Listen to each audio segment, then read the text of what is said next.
चली आज एगो माने पकड़ी के आ चिड़िया सन के आ इंद्र भगवान के कथा सुनावतानी। कथा अच्छा लगे तो लाइक करम, चैनल के सब्सक्राइब करम। एगो नगर रहे, वो नगर में बहुत भारी एगो पकड़ी के गाछ रहे। वो पकड़िया के गाछवा पर ढेर माने चिड़ई रहत रहली सब। वही पर चिड़ई माने छोटा चुका से होकर माने बूढ़ा भी जसन माने बड़का भरी से फिर माने वही जब माने ओकनी के जीवन रहे। तो कुछ दिन के बाद वो नगर में बारिश ना हो भइल, तो पूरा माने गछो सूख गल, गाँव के हरियाली सब सूख गल। तो पकड़िया के गछवा पके सब चिड़ैया माने उड़ उड़ के माने चल गली से दूसरा गांव में, दूसरा नगर में चल गली सन। तो एगो पर बूढ़ा चिड़ई रहे, तो उ ना गल, वही पर उ रहे, वही जा अपन माने बीन चुन के खा, वही पकड़ी के गाछ पर रहे।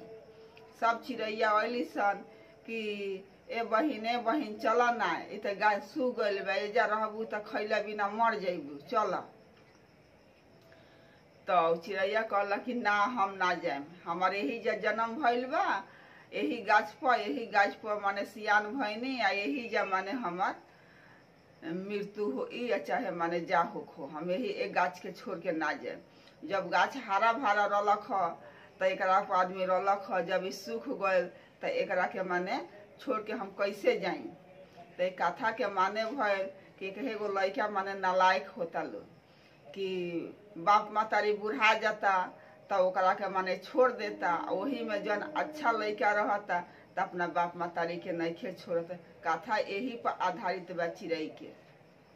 कथा ध्यान से सुनम, कथा अच्छा लगे तो लाइक करम, चैनल के सब्सक्राइब करम। तो बहुत सारा चिड़ई अली सन आ उनकरा के कह सन कि तू चल।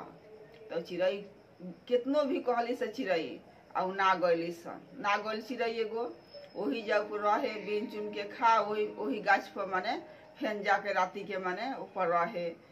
तो कुछ दिन के बाद माने फेन चिड़ैया कहली सन चले के देखे के वो चिड़ई दादी चाहे बहिन माने मर गईली की बारी। तो अली से फेन सारा चिड़ैया उड़ के वो चिड़ई के लगे सब कह सकिए बहिन चल ना। तेहू पर माने वो चिड़ई कहे कि ना हम ना जाए गाछ के छोड़ के, यही गाछ पर बड़ा भइनी, जन्म भइल, बड़ा भइनी, अब एकरा के हम छोड़ के ना जाए सब। तब सारा चिड़ै अपना में राय कैली सन चले के हमने के इंद्र भगवान के लगे। तो इंद्र भगवान इंद्र देव के लगे, तो इंद्र देव के लगे गईली सन।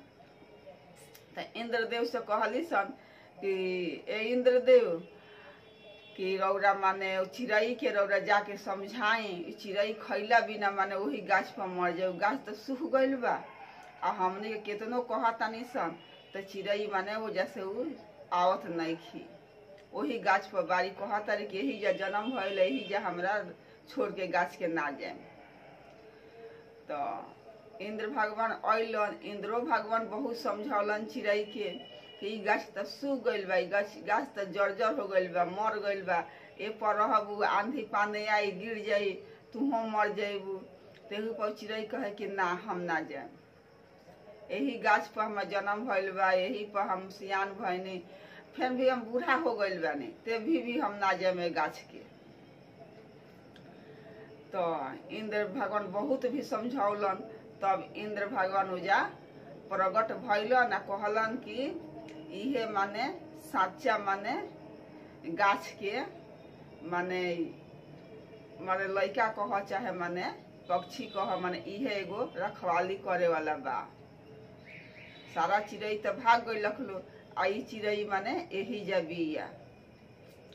तो इंद्र भगवान खुशी होके वो नगर में पानी बरखा देलन, आ बरखा देलन तो सारा गाछ भी हरिहर हो गल, खेत बाड़ी भी माने हरिहर हो गल, फिर रोपाए लागल, अनाज होखे लागल। फिर जहाँ से चिड़ई उड़ के गए रहली से फिर चिड़ई वो नगर में आ गईली सन। वो माने बूढ़ा चिड़ई के माने तप से इंद्र भगवान माने ओकरा के माने बहुत वरदान देहन, या चिड़ैयो भी माने बहुत माने सुंदर हो गए, जवान हो गए, जगह पहले रहे ओकरा के खुशी होके वरदान दे देनी इंद्र भगवान। तो चिड़ैया फिर सुंदर हो गए और नगर हरा भरा हो गए। फिर लोग खुशी खुशी रहे लागल। ए कथा के इहे आधारित बा कि जन अच्छा लड़का बा तन अपना बुढ़ापा में बाप मातारी के ना छोड़ेला, आ जौन लड़का नालायक बा उ बाप मातारी के बुढ़ापा में छोड़ देला। ए कथा से यही शिक्षा मिलता। कथा अच्छा लगे तो लाइक करें, चैनल के सब्सक्राइब करें।